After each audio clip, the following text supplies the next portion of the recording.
बच्चों मैंने होमवर्क दिया था, उसमें से डाउट्स आए हैं, मैं ले रही हूँ बारी बारी से। क्वेश्चन 3 है, क्वेश्चन 3 एंड 5 हम लेने वाले हैं। क्वेश्चन 3 है, if a wire of resistance R is melted and recast to half of its length, the new resistance of the wire will be A R/4, B R/2, C R और D 2R। ठीक है, कह रहा है एक wire है जिसका resistance R है, इज मेल्टेड, पिघलाई जा रही है, रिकास्ट मतलब फिर से बनाया जा रहा है, to half of its length the new resistance of the wire will be. देखो यहाँ पे एक वायर है, ठीक है, एक वायर है, उसे पिघलाया जा रहा है, उसमें से दूसरी वायर बनाई जा रही है, तो बोल रहा है नया रेजिस्टेंस कितना होगा। ठीक है, तो देखो वायर एक ही है, उसी वायर को पिघला रहे हैं, तो रिकास्ट का मतलब मेल्ट मतलब पिघलाना और रिकास्ट मतलब वापस बनाना। तो इसका मतलब क्या हुआ, जो वायर का मटेरियल है वो सेम है, मतलब सेम मटेरियल का मतलब दोनों का रो मतलब रेजिस्टिविटी सेम है। ठीक है, तो फिर से देखो ऐसे दो भाग बनाओगे। ठीक है, तो रेजिस्टेंस क्या होगा R, ठीक है, फिर लेंथ क्या होगा L और एरिया क्या होगा A।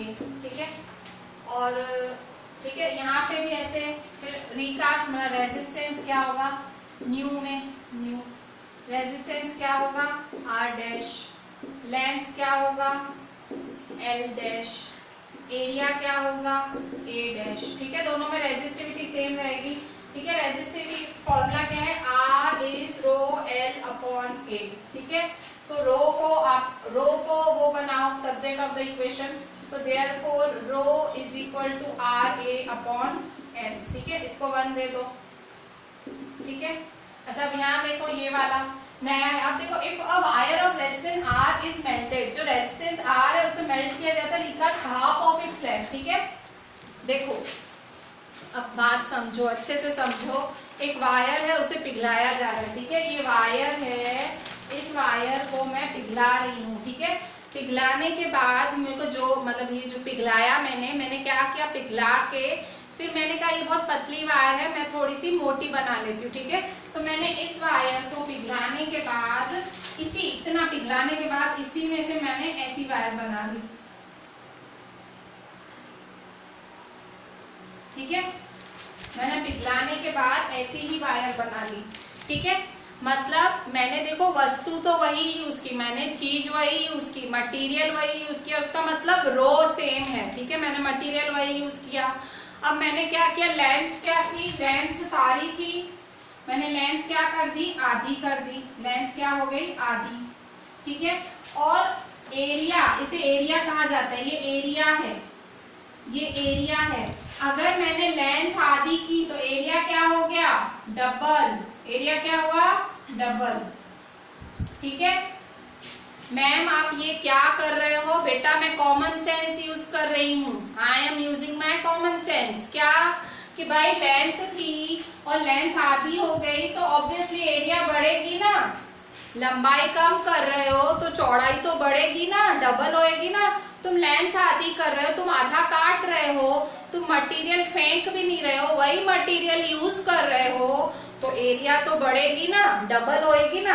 ठीक है, अब कॉमन सेंस है। आप कहोगे मैडम क्वेश्चन में तो लेंथ आधी दिया हुआ है, एरिया की तो कोई बात ही नहीं की हुई है, तो इसीलिए तो मैं कॉमन सेंस की बात कर रही हूँ कि आप सोचो अगर मैं लेंथ आधी कर रही हूँ तो मतलब मेरी एरिया तो बढ़ेगी ना, ये देखो एरिया बढ़ी ना मेरी।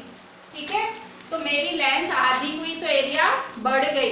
लेंथ अगर मेरी L/2 हो गई तो एरिया क्या हो गई 2A हो गई। इस क्वेश्चन में बस यही है। ठीक है, ये चीज समझ आ गई तो आपका आंसर आ जाएगा। ठीक है, तो यहाँ देखो आपका क्या है, ये लेंथ क्या है L/2 और एरिया क्या है 2A। ठीक है, लेंथ L/2 देखो दिया हुआ है गिवन, और area 2A, common sense. Common sense थोड़ी लिखा जाता है यार, कॉमन सेंस थोड़ी लिखोगे। ठीक है, ये तो अंडरस्टूड बात है। ठीक है, कॉमन सेंस लिखोगे टीचर भी हंसेगी, कॉमन सेंस मत लिखना, बट ये कॉमन सेंस की बात है। अगर लेंथ आधी तो एरिया 2A। ठीक है, अब फॉर्मूला लिखो, इसमें भी फॉर्मूला कैसे लिखोगे, फॉर्मूला लिखो rho is equal to R dash A dash upon L dash, ठीक है। इसको 2 दे दो, ठीक है। अब ये 1 की वैल्यू 2 में सब्स्टिट्यूट करो, ठीक है। तो देयरफॉर रो क्या है, R A upon L, R A upon L is equal to R dash A dash upon L dash because 1, ठीक है। अच्छा अब देखो ए डैश क्या है, 2a है, therefore R A upon L, A dash क्या है 2a, ये रहा 2a, एल डैश क्या है एल अपॉन 2, ये रहा एल अपॉन 2, ठीक है। तो देयरफॉर अच्छा आप क्या करेंगे, तो अब आप क्या करेंगे, अब आप देखें कट जो कट हो रहा है काटें, दिख रहा है आपको, यहाँ तक दिख रहा है, ये साइड में दिख रहा है, देखें यहाँ पे ए कट हो रहा है, ठीक है, एल कट हो रहा है, ठीक है। सामने सामने देखो ए कट हुआ, एल कट हुआ, आर डैश नहीं कट होगा, अलग है दोनों, ठीक है। तो फिर अब क्या करेंगे, ये 2 है जो नीचे है उसको उठा के ऊपर ले जाओगे, ठीक है। न्यूमरेटर अपॉन डिनोमिनेटर, डिनोमिनेटर का भी डिनोमिनेटर ऊपर जाके क्या हो जाता है मल्टीप्लाई, तो therefore R is equal to R dash 2 जा, therefore R is equal to R dash 4, therefore 4 कहाँ जाएगा नीचे, r upon 4 is equal to R dash, therefore R dash is equal to R upon 4, ठीक है। ये मेरा answer r upon 4, तो मेरा करेक्ट आंसर क्या है, ये a is the correct answer, r upon 4, ठीक है।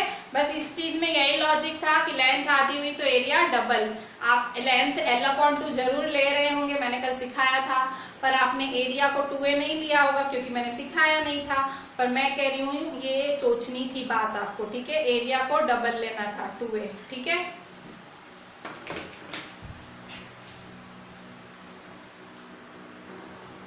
बच्चों अभी देखो क्वेश्चन 5 का ये भी डाउट में है, metal wire has diameter of 0.25 mm and electrical resistivity of 0.8, information लिख लो, आंसर फर्स्ट, ठीक है। क्या दिया हुआ है, डायमीटर क्या है 0.25 और रेजिस्टिविटी क्या दी हुई है, रेजिस्टिविटी दी हुई है 0.8 इंटू 10⁻⁻8, ठीक है।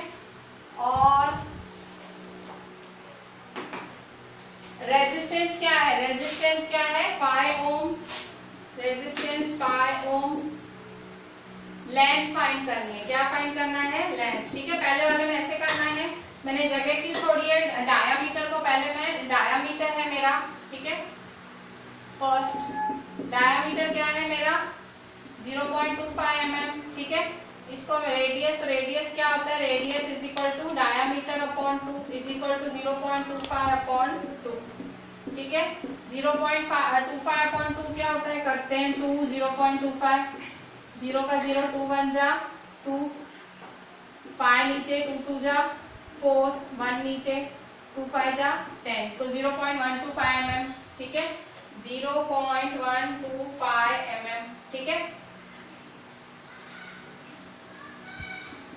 तो 0.125 mm को किस में कन्वर्ट करोगे, मीटर में, मीटर में कन्वर्ट करने के लिए 0.125 मल्टीप्लाई 10⁻³ मीटर, ठीक है। ये मैंने आपको बताया था, आर ये आया हमारा, ठीक है। आर जब भी आपको मीटर, मिलीमीटर को मीटर में कन्वर्ट करना 10⁻³ करना पड़ता है, ठीक है। ये वाला स्टेप तो अब आपको याद ही हो गया होगा, ठीक है। रो क्या दिया हुआ है, ओम मीटर, ठीक है। अच्छा अब आपको फाइंड करना है लेंथ, तो देखो R is rho L upon A, ठीक है। आपको क्या फाइंड करना है, एल, एल को अकेला बनाओ तो आर ए अपॉन रो, ठीक है। एल का फॉर्मूला ऐसे बनेगा, रेगुलर फॉर्मूला लिख देने का, जो फॉर्मूला पता है ना, R is rho L upon A पता है, एल को अकेला बनाओ, ए ऊपर जाएगा, रो नीचे आएगा, R A upon rho is equal to L, ठीक है। अब वैल्यू डालो इसमें, L is equal to R A upon rho में, ठीक है। L is equal to R A upon rho में वैल्यू डालो, आर क्या है 0.125 इंटू 10⁻⁻3, ए क्या होता है पाई आर स्क्वायर, रो क्या है 0.8 इंटू 10⁻⁻8, ठीक है। अच्छा पाई की वैल्यू क्या होती है 22/7 और आर की क्या दी हुई है, जो लिखा हुआ है लिख दो 0.125 इंटू 10⁻³ पाई है 22/7, आर स्क्वायर क्या है आर,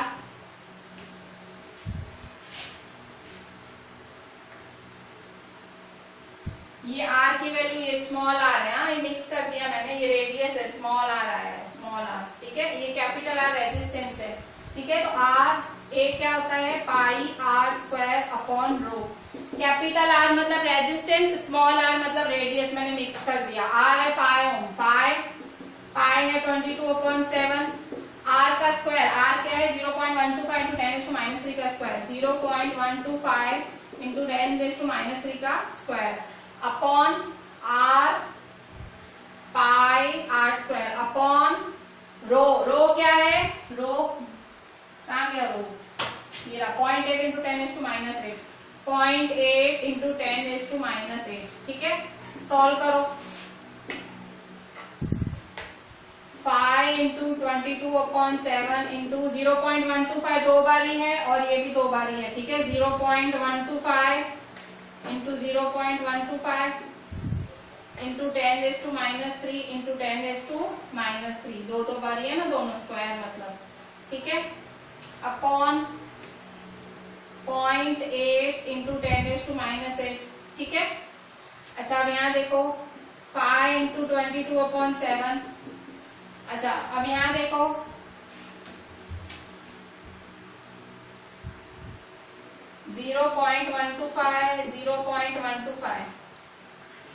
-3 -3 क्या होगा -6, ठीक है। अपॉन -3 -6, ठीक है, पावर प्लस होती है, -3 -3 -6 0.8 इंटू 10⁻⁸, ठीक है। अच्छा अब क्या करूंगी -8 ऊपर ले जाऊंगी, तो 5 इंटू 22/7 इंटू 0.125, अच्छा पॉइंट हटाती जा रही हूँ, 125/100, 125/100, 8/10, ठीक है। मल्टीप्लाई 10⁻⁻6 मल्टीप्लाई 10⁻8, ठीक है। पावर नीचे से ऊपर गई तो पॉजिटिव हो गई, लॉ ऑफ एक्सपोनेंट का रूल है -8 है, ऊपर गया तो पॉजिटिव हो गया, ठीक है। अच्छा अब यहाँ देखो 5 इंटू 22/7, 125/100, 125/100, 10/8, 10⁻⁻6 प्लस 10⁻8 -6 प्लस 8, ठीक है। -6 प्लस 8 क्या होगा 10⁻2, ठीक है। 5 इंटू 22/7, 125/100, 125/100, 10/8 मल्टीप्लाई 10 का 2, ठीक है। 10 का 2 का मतलब 10 का स्क्वायर मतलब 100, ठीक है। तो is equal to 5 into 22/7 into 125/100 into 125/100 into 10/8 multiply 10 का स्क्वायर क्या होता है 100, 10 का स्क्वायर मतलब 100, ठीक है। अच्छा आप जो कट शॉर्ट हो रहा है करो, देखो cut short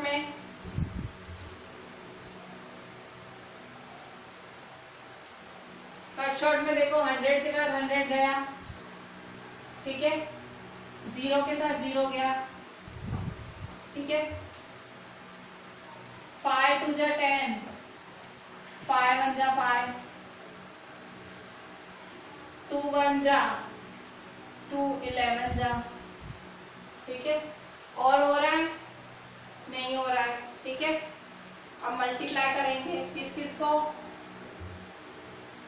11 into 125 into 125 upon 7 8 जा 56, ठीक है। 7 8 जा 56, 7 8 जा 56, ठीक है। अब इन सबको 11 125 125 को मल्टीप्लाई करेंगे, ठीक है। बच्चों अच्छा आप क्या करेंगे, अच्छा कुछ घपला लग रहा है, कहाँ घपला होगा। अच्छा यहाँ देखो इस वाले यहाँ 0.125 है तो मैंने 125/100 लिखा है। देखो पॉइंट के बाद कितने नंबर है 1 2 3, 3 नंबर तो 3 जीरो लगने थे, मैंने 2 जीरो लगाए हैं, ठीक है। तो मुझे इसलिए घपला लग रहा था, मैं सुधार रही हूँ। मैंने 0.125 है, पॉइंट के बाद 3 नंबर है, पॉइंट के बाद 3 नंबर है पर मुझे 2 नंबर दिखे, ठीक है, 2 नहीं है 3 है, 1 2 3, ठीक है। अपॉन में यहाँ 0 बढ़ा रही हूँ, देखो यहाँ पे 100 का 1000 कर रही हूँ। मैंने यहाँ गलती करी, मैंने यहाँ पे डेसिमल के बाद 2 नंबर समझे, 3 नंबर है, ठीक है। 0.125 ठीक है, 1000, ठीक है। यहाँ पे भी 1000, ठीक है, यहाँ पे भी 1000 और यहाँ पे भी 1000, ठीक है। ये मतलब 0 पॉइंट लगाने में गलती की मैंने, ठीक है। तो फिर से मैं स्टेप कर लेती हूँ कट शॉर्ट वाला, ठीक है। क्या है multiply 5 multiply 22/7 multiply 125/1000 multiply 125/1000 multiply 10/8, 10 का स्क्वायर में 10 10 जा 100, ठीक है। अच्छा अब करो कट शॉर्ट, जहां जो कट शॉर्ट हो रहा है थोड़ा ध्यान से देखो, जूम करके देखना पड़ेगा, कैलकुलेशन थोड़ी जूम करके देखनी पड़ेगी आपको, दिख रही है तो अच्छा। देखो यहाँ 0 cancel 0 cancel 0 cancel 0 cancel 0 cancel 0 cancel, ठीक है, 3 जीरो उड़ गए। अच्छा आप कट शॉर्ट करो, फिर से y की टेबल से काटो, ठीक है। सॉरी 5 1 जा 5 2 जा 0 0, ठीक है। फिर 200 जा 211 जा। अच्छा आप फिर से 5 से ही कटेगा,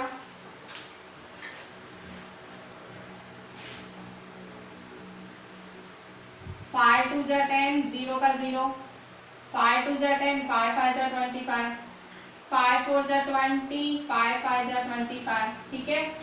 मोस्टली कट गए जो कटना था, ठीक है। अब कुछ नहीं कट रहा है तो क्या रहा अब 11 5 125 अपॉन 7 4 8, ठीक है। अब इन सब का कैलकुलेशन करो, 11 5 जा 55 मल्टीप्लाई 125, 7 4 जा 28 मल्टीप्लाई 8, ठीक है।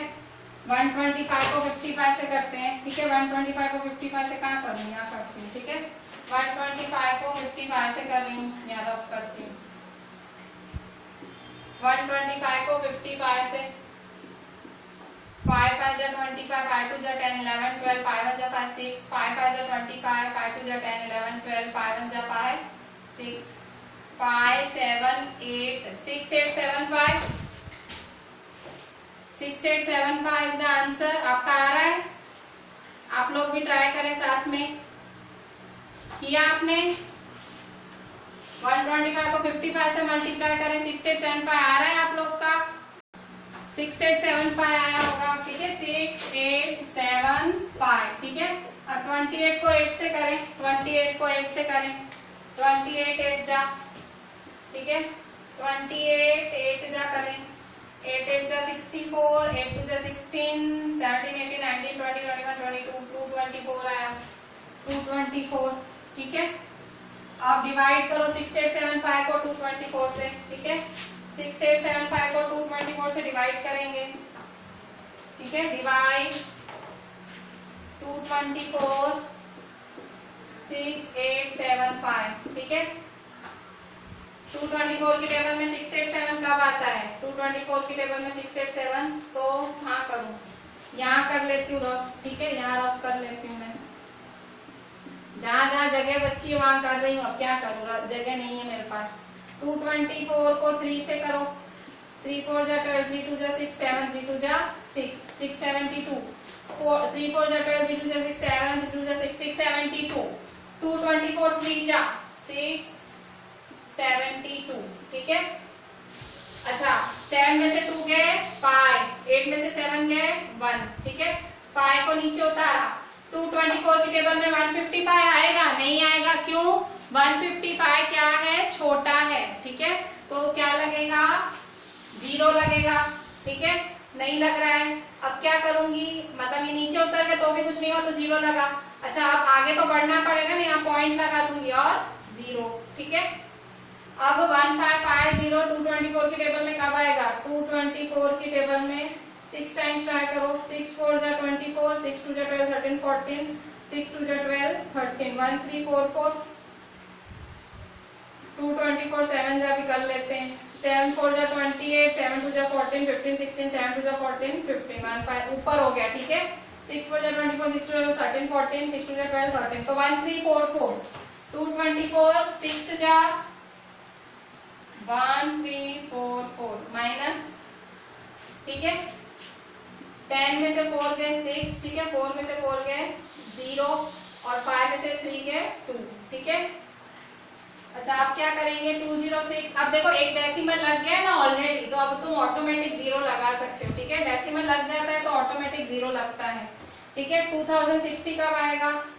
तो 9 जा ट्राई करती हूँ। 224 9 जा। ठीक है, 9 4 जा 36, 9 2 जा 18, 19 20 21, 9 2 जा 18 19 20, 2016 ये तो ईयर आ गया। ठीक है, 9 4 जा 36, 9 2 जा 18, 19 20 21, 9 2 जा 18 19 20, 2016, तो 224 9 जा 2016, 10 में से 6 क्या 4, 5 में से 1 क्या 4। ठीक है, फिर से 0 लगा दिया ऑटोमेटिक। ठीक है, फिर 224 की टेबल में 440 कब आता है? 224 2 जा चेक करें। 2 4 जा 8, 2 2 जा 4, 2 2 जा 4, 448 नहीं ऊपर हो गया 1 जा। ठीक है, 224 1 जा 224। ठीक है, 10 में से 4 गया 6, 3 में से 2 गया 1। ठीक है, तो 30.691 आंसर आया। क्या आंसर आया?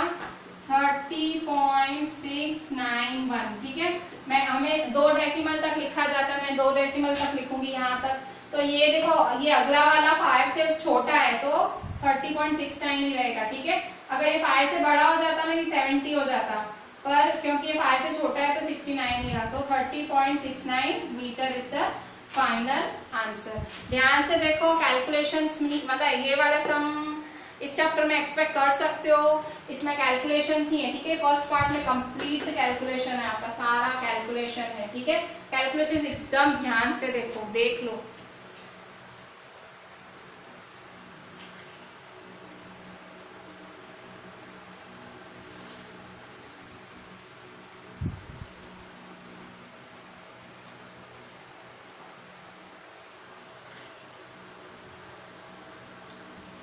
बच्चों मेरा आंसर 30.69 आया और जो मैंने आपको सॉल्यूशन भेजा है उसका 30.62 मीटर है। तो उन्होंने तो पाई की वैल्यू ही नहीं डाली। ठीक है, सॉल्यूशन में शायद उन्होंने पाई की वैल्यू 3.14 डाली हो। ठीक है, तो हमने बिल्कुल मेथड के साथ 22/7 डाल के किया है और 30.69 और 30.62 नजदीक ही है। ठीक है, 62 और 67 है। उन्होंने में भी जो बुक की मैंने आपको जेरोक्स डाली थी, ग्रुप में आपको सॉल्यूशन डाला था, उसमें मे भी उन्होंने पाई इज इक्वल टू 3.14 लिया है। पर आपको 22/7 से ही ट्राई करना है। जब तक आपको क्वेश्चन में बोला नहीं गया हो आपको 22/7 से ही सॉल्व करना होता है। ठीक है, अगर बोला जाता है तो 3.14 से करना। तो हमारा आंसर बिल्कुल सही है। ठीक है, हमारा आंसर बिल्कुल सही आया है। अब सेकेंड नंबर देखो, how much will the resistance change if the diameter of the wire is double. ये 1 मार्क का क्वेश्चन आया है, 1 मार्क का क्वेश्चन है। कह रहा है कि रेजिस्टेंस कितना बदलेगा अगर डायामीटर डबल होगा। ठीक है, तो यहाँ देखो R is rho L upon A। ठीक है, फिर से देखो रेजिस्टेंस R। ठीक है, फिर और लेंथ क्या है L, डायामीटर D और रेडियस R। ठीक है, सब लिख दिया। अच्छा आप फॉर्मूला लिखो इसकी, R is rho L upon A। ठीक है, R is rho L upon A। ठीक है, तो क्या करूंगी, रो सेम रहता है। ठीक है, RA upon L is equal to rho. अच्छा A क्या होता है, A होता है पाई R स्क्वायर।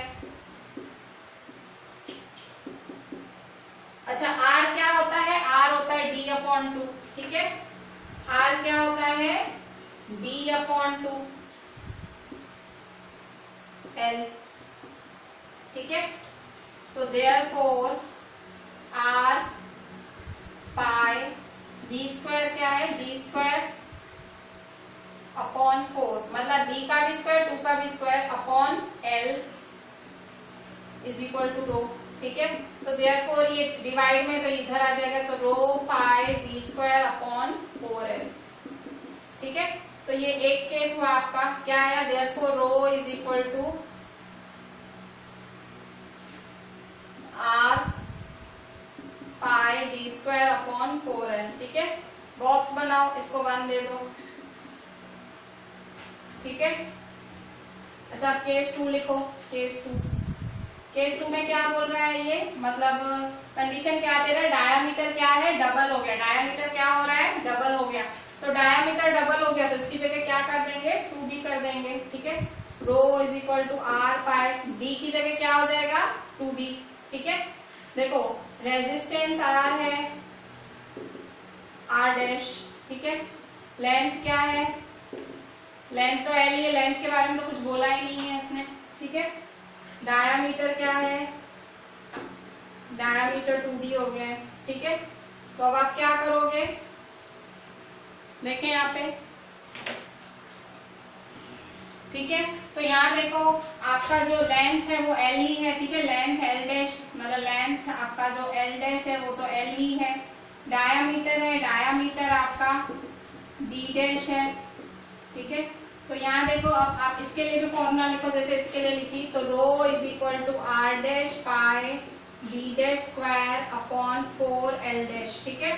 तो R डैश पाई का पाई, D डैश का स्क्वायर 2d, D डैश की जगह 2d का स्क्वायर अपॉन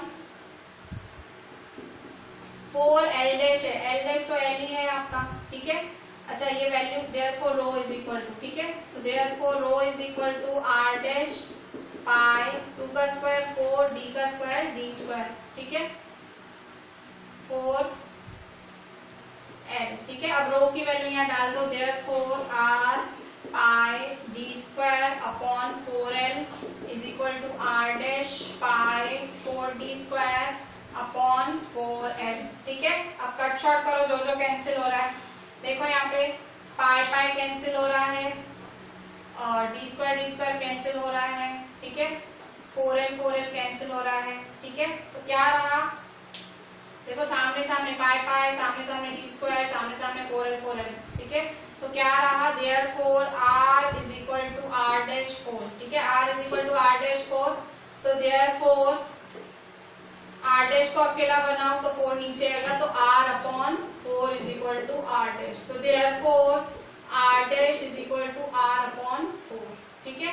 तो क्या लिखोगे, how much will the resistance change, the resistance will change 1/4 times, ठीक है। द रेजिस्टेंस will change 1/4 times the original resistance, ठीक है। देखो हर बुक में अलग मेथड दी हुई होती है, पर मैं एक ही मेथड फॉलो करती हूँ, जो मतलब जो शुरू में सीखी वही करने की। हर सम के साथ एक नई मेथड करेंगे तो कंफ्यूज हो जाएंगे। जब भी ऐसे वाले सम्स आते हैं मैं ऐसे ही करती हूँ, एक साइड ओरिजिनल और दूसरी साइड के मतलब दूसरी साइड वो नया वाला, ठीक है। हमेशा आप देखेंगे मैं ऐसे ही बनाती हूँ। तो मेथड हमेशा पकड़े रखो, जो मेथड करते हो उसको पकड़े रखो, आंसर आएगा। जो मैंने सॉल्यूशंस भेजी थी तो वो सॉल्यूशंस बुक की थी, तो आपने शायद वो कॉपी की होंगी, तो शायद आंसर आए होंगे, नहीं भी आए होंगे, पर आप इसी मेथड से करना। अभी आप जो आज क्लास वर्क करो ये दोनों सम्स इसी मेथड से करना, ठीक है।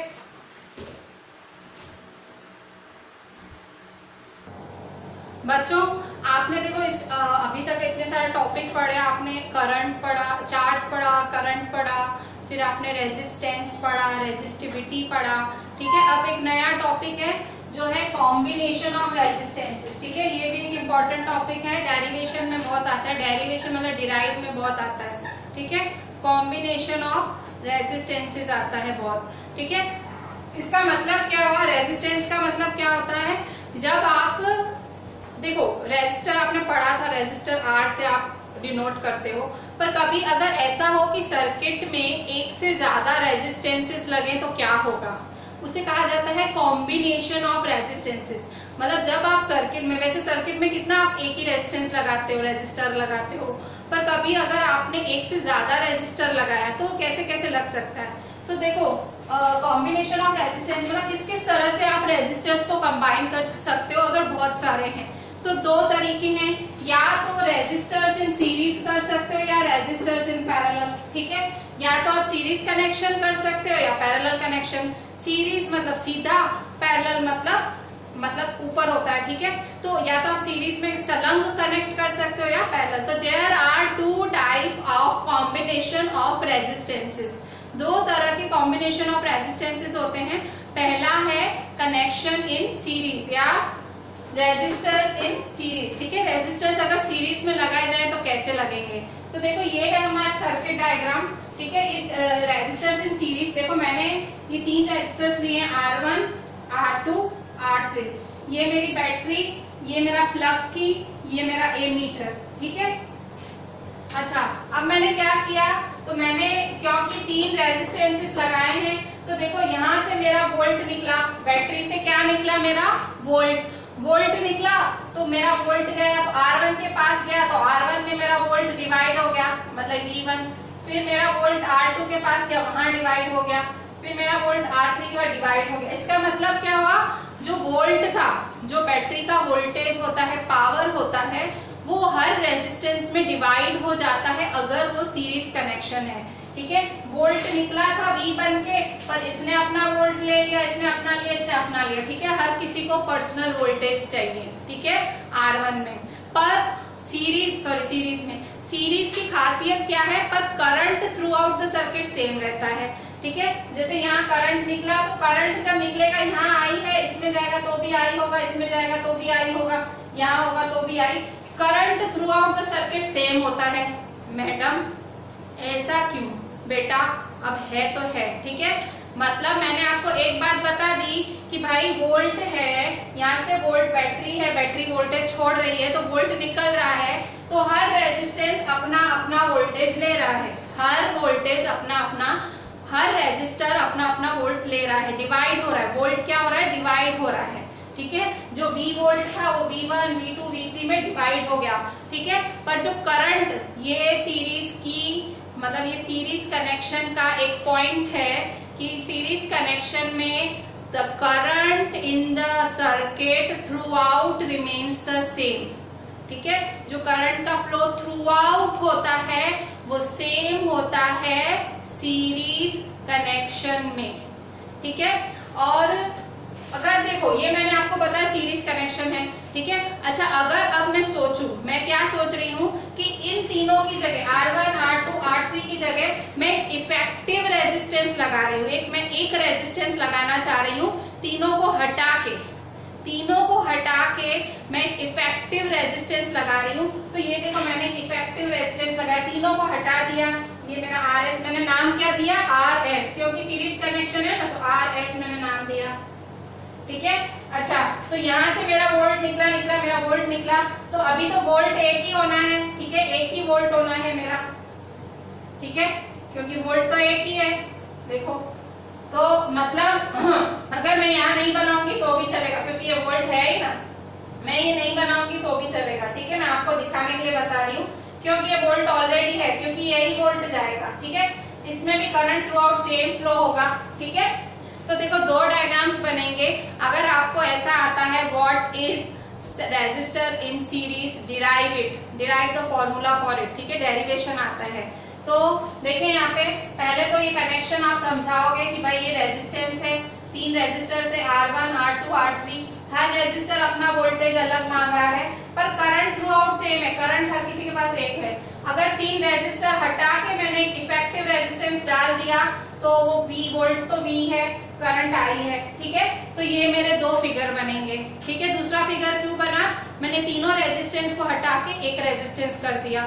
ठीक है, अच्छा अब इस पर से मैं डेरिवेशन करूंगी, derive the formula for resistor connection in series. ठीक है, for the resistors in series connection. ठीक है, फॉर्मूला डिराइव करना है, derive the formula for the resistors in series. ठीक है, तो सबसे पहले उसकी डेफिनेशन पता होनी चाहिए। डेफिनेशन क्या है इसकी? अच्छा, हम अभी रेजिस्टर्स इन सीरीज कर रहे हैं। ठीक है, हम अभी रेजिस्टर्स इन सीरीज ही कर रहे हैं। ठीक है, हम अभी रेजिस्टर्स इन सीरीज ही कर रहे हैं।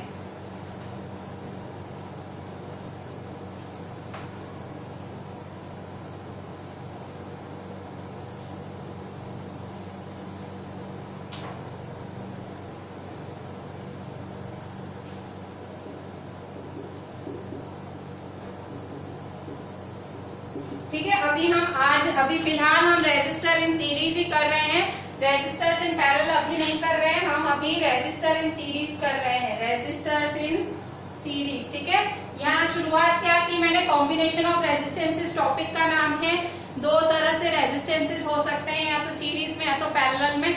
हम सीरीज समझ रहे हैं। ठीक है, रेजिस्टर्स इन सीरीज, तो सीरीज में होगा तो ये रेजिस्टर, ये रेजिस्टर, ये रेजिस्टर। अगर मैं इफेक्टिव रेजिस्टेंस करना चाहूँ, तीनों को हटा के एक रेजिस्टेंस, ये रेजिस्टेंस, वोल्ट तो जो निकला अगर बनाऊंगी वो भी सेम। आपको बनाना है तो बनाओ, नहीं बनाना है तो भी चलेगा। ठीक है, आपको यहाँ बनाना है तो बनाओ, मेरे को दिख रहा है ये है। ठीक है, मैं सेटिस्फाइड हूँ, मैं नहीं बना रही हूँ। ठीक है, अच्छा, रेजिस्टेंस इन सीरीज का डेफिनेशन क्या है? तो यहाँ देखो, when two or more resistors are connected end to each other, then they are said to be connected in series। क्या है इसका? कि जब दो या उससे ज्यादा resistors, when two or more resistors are connected end to each other। ठीक है, जब दो या उससे ज्यादा रेजिस्टर्स कनेक्ट होते हैं, end to end मतलब देखो यहाँ फिर यहाँ फिर यहाँ। ठीक है, end to end are connected to each other, then they are said to be connected in series। ठीक है, तो ये हुआ आपकी डेफिनेशन। अब फॉर्मूला डिराइव करो कि रेजिस्टेंस, सीरीज रेजिस्टेंस का फॉर्मूला कैसे बनेगा।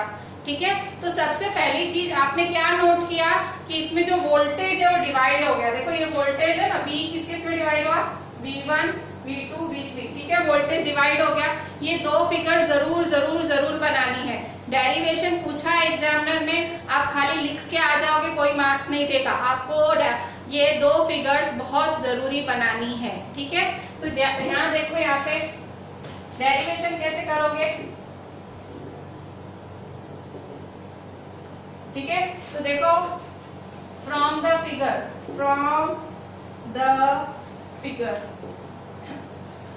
V is equal to V1। ठीक है, फिगर को देख के क्या दिख रहा है कि V है V1 plus V2 plus V3। ठीक है, अच्छा, अब आपको ओम्स लॉ पता है, बाय ओम्स लॉ।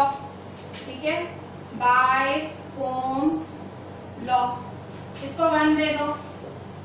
ठीक है, अभी ओम्स लॉ से आपको पता है ओम्स लॉ क्या होता है।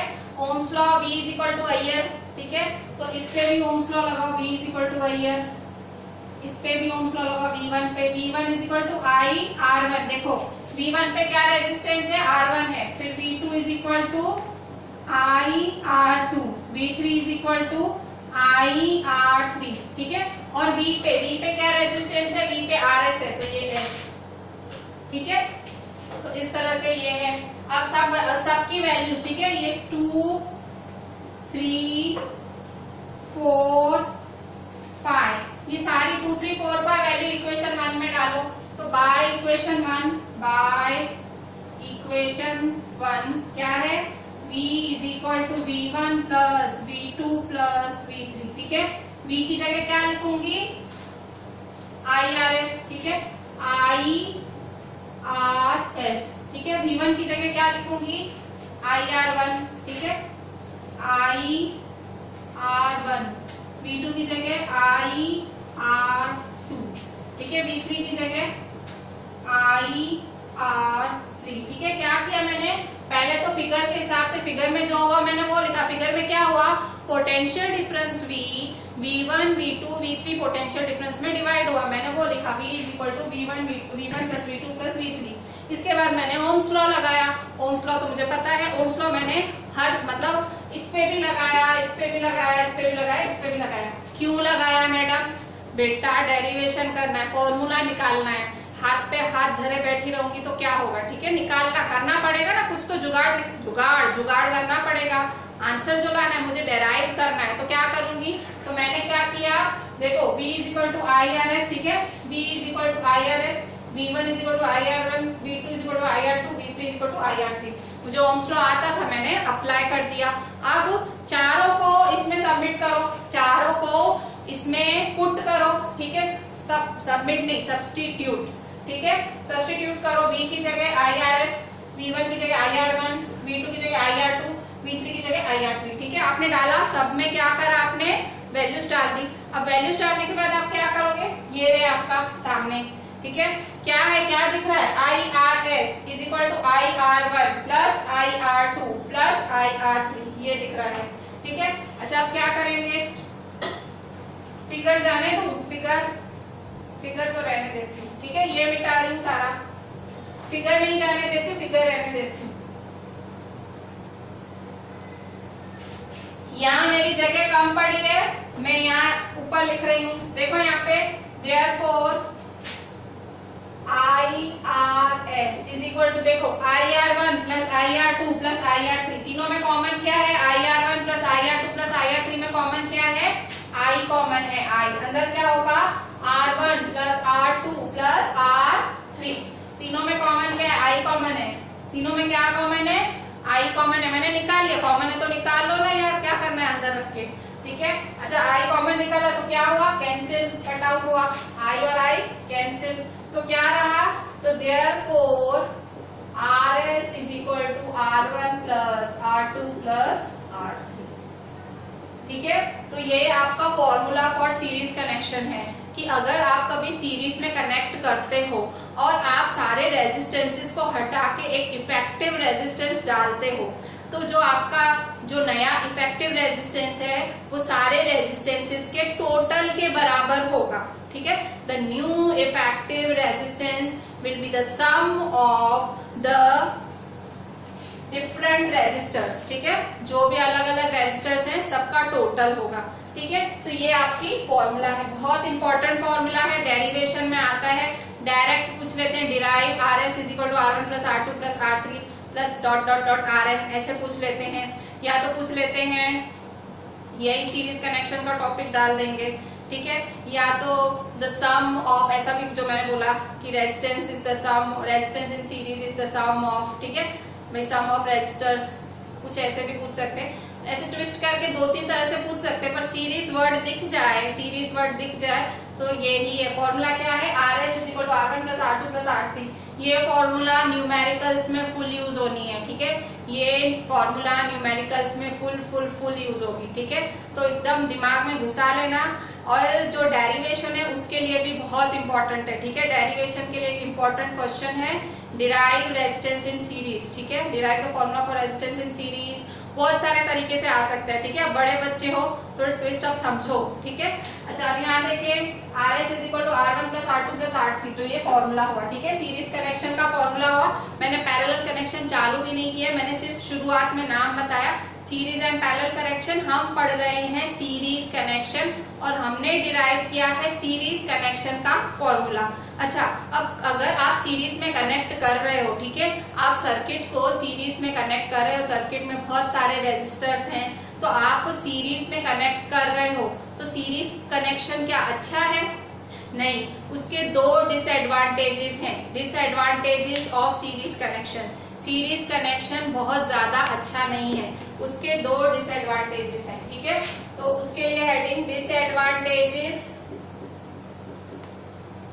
Of series connection,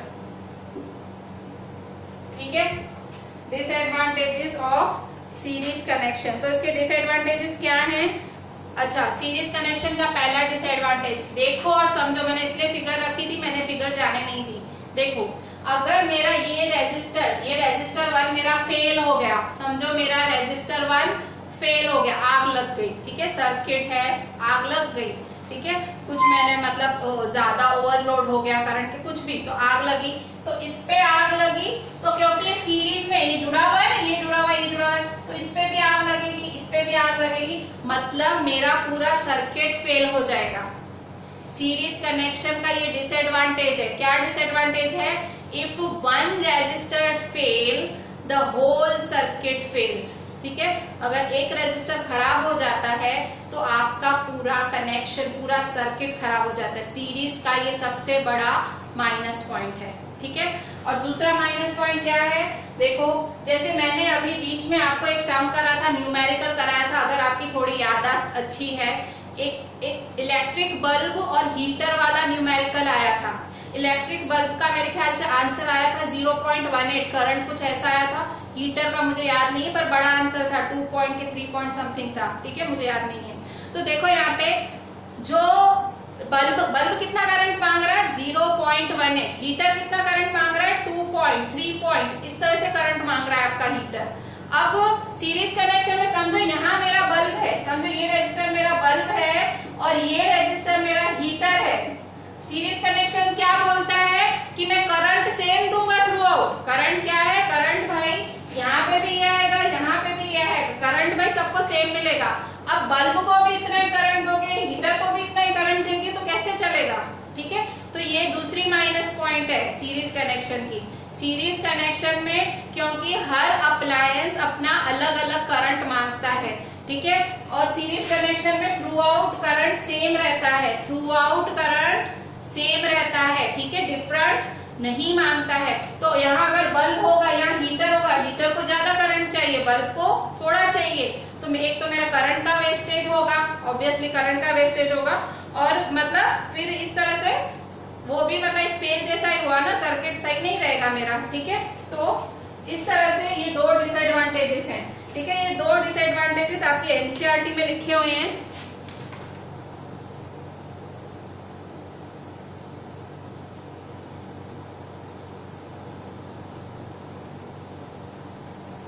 page number 215, ये दो एडवांटेज पेज नंबर 215 पे लिखे हुए हैं। 215 पे, पेज नंबर 215 पे बिल्कुल नीचे पैराग्राफ है, उसमें first line we have seen that है ना, वी हैव सीन दैट। ठीक है, तो वी हैव सीन दैट नहीं लिखना, लिखो इन अ सीरीज सर्किट से लिखो, लिखो इन अ सीरीज सर्किट। मैं यहां से रीड कर रही हूं, आपको लिखना है in a series circuit the current is constant throughout the electric circuit, thus it is obviously impracticable to connect an electric bulb and electric heater in series because they need currents of widely different values to operate properly। ठीक है, ये पहला disadvantage. दूसरा आगे ही लिखा हुआ है, another major disadvantage of a series circuit is that when one component fails the circuit is broken and none of the component works। ठीक है, तो ये दो आपको ये यहाँ से लिखना है, कहाँ से? पेज नंबर 250 लास्ट पैराग्राफ से इन सीरीज सर्किट से लेके कंपोनेंट वर्क्स तक लिखना है। ठीक है, आंसर नहीं मिला हो तो मैंने डिक्टेट भी किया, इतना बोला भी, तो पॉज करके रिवाइंड करके थोड़ा सुन लेना और लिख लेना। ठीक है, इतने बड़े बच्चे हो, 10th के बच्चे हो। ठीक है, अच्छा आप देखें, कल के लिए होमवर्क ले ले। आज हम यही आज का ये जो आज का वर्क है बहुत ध्यान से करना। Series connection is really an important topic. ठीक है, अच्छा कल के लिए बायोलॉजी का होमवर्क ले लो, फिगर ड्राइंग का होमवर्क ले लें। बायोलॉजी अगर फिगर सीरियसली बना रहे हो ना तो तुम्हारा आधा बायो तैयार है, बायो में फिर चिंता नहीं करना। ठीक है, क्योंकि बायो फिर याद करने का ही रहेगा, फिर मतलब समझाना है, याद करना है। फिजिक्स में थोड़ी एक्स्ट्रा आपका दिमाग लगता है। ठीक है, बाकी बायो में अगर एक बार ही आपको थोड़ा डायग्राम आ गया, किसी ने थोड़ा सा समझा दिया, फिर तो दे गप्पे। ठीक है, ऐसे ही करते हो ना तुम लोग, पर ऐसे नहीं करना होता है, करना तो अच्छे से होता है, पर बायो कंपैरेटिवली आप देखें फिजिक्स और केमिस्ट्री से थोड़ा इजी होता है अगर आप उसको करते हो सीरियसली तो। ठीक है, अच्छा नेक्स्ट आपका डायग्राम बनाओ पेज 117 पे, पेज 117 पे रिफ्लेक्स आर्क। ठीक है, ये रिफ्लेक्स आर्क वाला डायग्राम है, ये भी इंपॉर्टेंट डायग्राम है, ये आता है एग्जाम में 117 पे रिफ्लेक्स आर्क वाला डायग्राम है। चलें, ध्यान से करिएगा आज का होमवर्क और व्हाट्सएप जरूर करिएगा। चलें, थैंक यू।